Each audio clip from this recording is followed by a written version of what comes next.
was on God's wide open table, but I have to admit, it turned out totally different than I expected it to be. I got intrigued by this parable that is the reading for today, and it kind of led me into some interpretation that I want to offer you, some thinking about how these parables are to be read. So hopefully I haven't just completely geeked out on this for you this morning. It struck me that today's gospel reading offers us a striking opportunity to gain some insight into the nature of the Gospels and the importance of understanding the context in which they were written. The reading is known as the parable of the wedding banquet from Matthew 22, starting at verse 13. And the first thing to notice and remember about this passage is that it is a parable. It's a story, as in once upon a time story. Once upon a time there was a king. Jesus and other rabbinic teachers often used stories to illustrate a point. As stories, they were never meant to be taken literally or to offer us literal images of God. So when we hear a parable, just like when we hear a poem, we should ask ourselves what Jesus or the writer of the gospel was trying to say.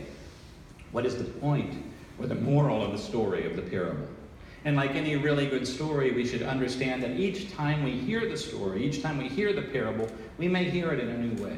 That's the great thing about parables. The second thing to know about this reading is that there's another similar parable of the wedding banquet in the Gospel of Luke.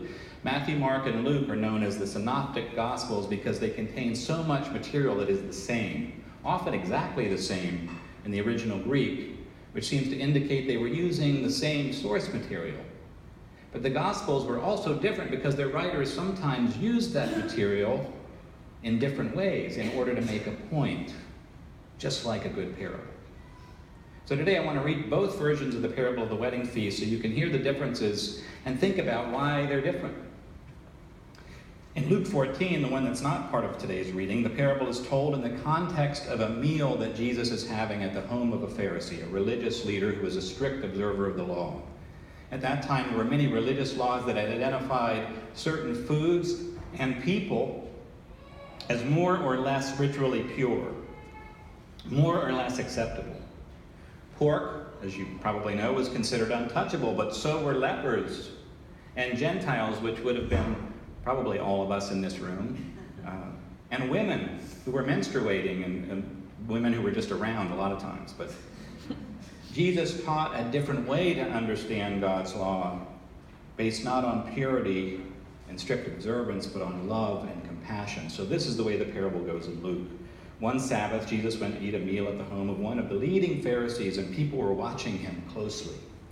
Jesus noticed how some of the guests were choosing the best places in the house, so he told this parable to all of them.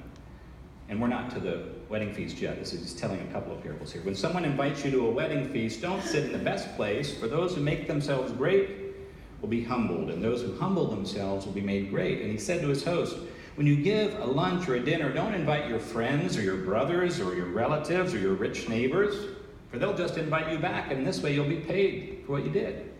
When you give a feast, invite those who are poor or crippled, those who are unable to walk or are blind, and you will be blessed, because they are not able to pay you back. God will repay you on the resurrection day. And I think it's important to remember, too, when he says this about disabled people who are struggling with disabilities of various kinds, in those days, in that place, these are people on the streets, begging, basically. There weren't support systems for them unless they had a family. They had no way to make a living. So he's saying, go out to those people who are right outside the door, maybe, of the house, and bring them in to your table. That's how you'll live a life that's blessed. When one of the guests sitting at the Pharisees' table heard this, he said to Jesus, how happy are those who will sit down at the feast in the kingdom of God. Then Jesus told him the parable that I want you to compare to Matthew. See, this is where I'm geeking out totally. But stick with me for a minute. In Luke, it goes like this. There was once a man, and we're there at table, right? So it sort of makes sense.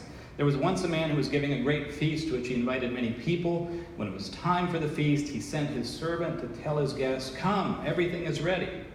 But they all began, one after another, to make excuses. The first one told the servant, I bought a field, I must go look at it. Another one said, I bought 5 pairs of oxen, I'm on my way to try them out. Please accept my apologies. Another one said, I just got married, and for that reason I cannot come. So the servant went back and told all this to his master, and the master was furious and said to the servant, hurry out to the streets and alleys of the town and bring back the poor, the crippled, the blind, and the lame. And the servant did it and came back and said, there's still more room, sir. So the master said to the servant, go out to the country roads and lanes and compel people to come in so that my house will be full. And I tell you that none of those who were invited will taste this dinner. So this version of the parable I like much better than the Matthew version, actually. It's very beautiful. It reminds me of my grandmother's house, and my grandmother who always wanted a full house full of guests and who stood at the door anxiously waiting for me to arrive as if I were the most important person in the world, and that's the way I felt whenever I went there.